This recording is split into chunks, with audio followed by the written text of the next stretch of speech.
72% of the jobs. Companies 5 to 500 employees, and all we care about is profit. I am probably the president's #1 fan. And that's not going to change. Once undocumented and fighting simply to exist in America without papers or protection, Nicki Minaj now appears to be scrambling in every direction, moving like someone who knows the ground beneath her could crack at any second. If that means smiling for cameras and standing shoulder to shoulder with Donald Trump, like longtime allies rather than political opposites, then so be it. The entire industry is watching this transformation as if it were a public meltdown turned reality show. The whispers are getting louder, the memes sharper, because the story somehow grows stranger with each passing day. And somewhere off to the side, barely hiding his grin, there's one man enjoying the chaos more than anyone else: Katt Williams. And you have amazing role models like our handsome, dashing president. Right-wing media keeps slicing his interviews into tiny, misleading clips, twisting his words to manufacture a fake image of him as some secret Trump loyalist hiding in plain sight. But anyone who has actually been paying attention knows that narrative falls apart fast. For years, Katt Williams has done the complete opposite. He's been on stage, under hot lights, tearing Trump apart piece by piece, roasting MAGA culture like it's open season. When the world was already on edge during the early chaos of COVID, and Trump started tossing out reckless, borderline dangerous statements, Katt didn't hesitate. No filter. No merci. When that infamous bleach moment hit, and people everywhere were stunned, Katt leaned straight into the absurdity. He mocked the logic, saying, "If you've got bleach, rub it on yourself. Splash some in your eye. You see UV light? Walk straight into it." Then he delivered the line that froze the room. These are serious times, and the president is a clown. And he never stopped. Not once. In every interview, every show, with every microphone in his hand, Katt kept calling out the madness. He even clowned Trump for confusing entire U.S. territories, joking that Trump proudly claimed he spoke to the president of Puerto Rico and the president of the Virgin Islands. Katt paused, let the silence breathe, then dropped the punchline like a blade. "Sir, you're the president of Puerto Rico, and you're also the president of the Virgin Islands." So the real question isn't whether Katt supports Trump. It's something much bigger, and far more uncomfortable. You need to grow the f*** up with your irresponsible act. That's right. It's a crazy time. I'm not the only black man with a bunch of mugshots. Show another one. What you see, dude? So you really have to stop and ask yourself, who exactly does Nicki think she's standing next to right now? Who does she believe she's aligning herself with? And why does she act like this is some kind of safety net?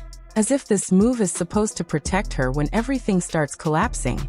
Because if history has taught us anything, it's that the people she's cozying up to don't save you when things go bad. They watch you fall, then step back and pretend they were never there. And this is where it gets uncomfortable. Katt Williams has had Trump in his crosshairs for years. Not quietly, not subtly, publicly, loudly, especially when it comes to that messy criminal record that follows Trump around like a shadow that refuses to disappear. Katt never tiptoed around it. He laughed straight in its face. He joked, "It's a crazy time. I'm not the only black man walking around with a stack of mugshots. Go on, show another one. What you see." The crowd laughed, but it wasn't just a joke. It was truth wrapped in comedy. That's Katt's weapon. He makes you laugh first, then makes you realize you probably shouldn't be laughing at all. Now fast forward to Nicki. Remember when she tried to pull Katt into her world? Tried to get him on her tour like he was just another name she could book. She went online and started pleading with fans, almost sounding desperate, saying, "I need to know right now. Y'all know he's the busiest man in show business." Then she kept going. "I know he's rich. I know he's the funniest man in show. Can y'all hit up Katt Williams and ask him what his price is?" She treated it like an auction, like you could just throw money at him and he'd show up. She even joked, "If I slide him a little bag, and I mean a big bag, maybe he'll come out."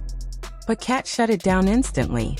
The moment her fan base got wind of it, chaos exploded. His phone lit up like an alarm system. Messages, calls, notifications stacking on top of each other nonstop.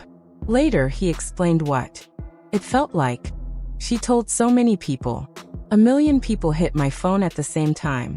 It scared me and Jesus. And you could hear it in his voice.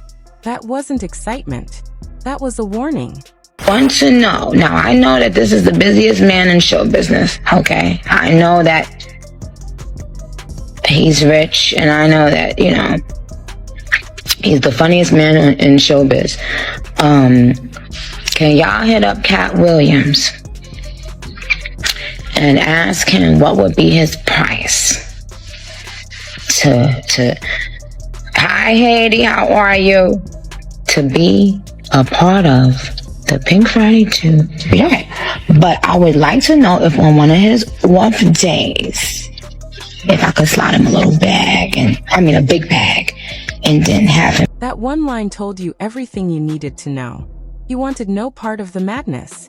No smoke, no circus. And looking back now, with everything unraveling in real time, the truth feels almost uncomfortable to admit. That invite wasn't about comedy. It wasn't about respect. It wasn't even about collaboration. It was a lifeline, a last-second scramble to spike ticket sales and manufacture hype for a tour that wasn't moving the way it used to. Seats weren't filling. The buzz wasn't buzzing. The machine was stalling. And Katt, he clocked the play instantly. He's been in this game too long to be somebody's promotional prop. He wasn't about to get dragged into unstable energy just to help someone else patch up numbers. So he stepped back and let it die. But the moment that plan collapsed, something shifted. Fast. Almost suspiciously fast. Out of nowhere, the rebrand began.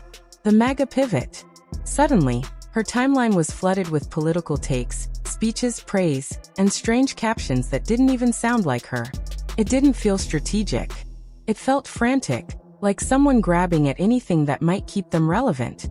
In the blink of an eye, Nicki went from dominating hip-hop conversations to becoming a cautionary tale about how quickly momentum disappears when every move backfires. Then she said it. "Dear young men, you have amazing role models like our handsome, dashing president." That line didn't just surprise people, it stunned them. This wasn't a slow evolution. It was a full personality flip happening in real time. If she'd always been MAGA, no one would really care. It would just be her lane. But this felt like watching someone rewrite their entire identity overnight. She once called Trump dangerous, criticized his immigration policies, and spoke like someone who understood what was at stake. Now she's twisting herself into knots, bending over backward to impress the very movement she used to push against. And here's the part nobody wants to say out loud. That crowd still doesn't fully rock with her. Not really. The same people she's trying to stand beside would distance themselves in seconds if policies tightened up, if lines were drawn, if things got real. So she's chasing loyalty that was never there to begin with. And that contradiction is exactly why this whole rebrand feels so messy, so forced, and so close to falling apart. After years of calling Donald Trump out, Nicki Minaj insisted she was not going to jump on the Trump bandwagon in 2020. Now she's singing the president's praises as a full-throated MAGA supporter. So what happened? I have the utmost respect and admiration for our president. The rapper was effusive in her praise for President Trump and Vice President J.D. Vance during an interview with Erica Kirk at Turning Point's America Fest. He's given so many people hope that there's a chance to beat the bad guys. The world looked very different 15 years ago when Minaj used Trump, then a private citizen and reality TV star, as an example of misogyny against women in the entertainment industry. But Donald Trump, he gets to hang out with young and have 50 different wives and just be cool. Minaj, who was born Onika Tanya Mirage in Trinidad and Tobago in December 1982, has been open about coming to the United States as an undocumented child.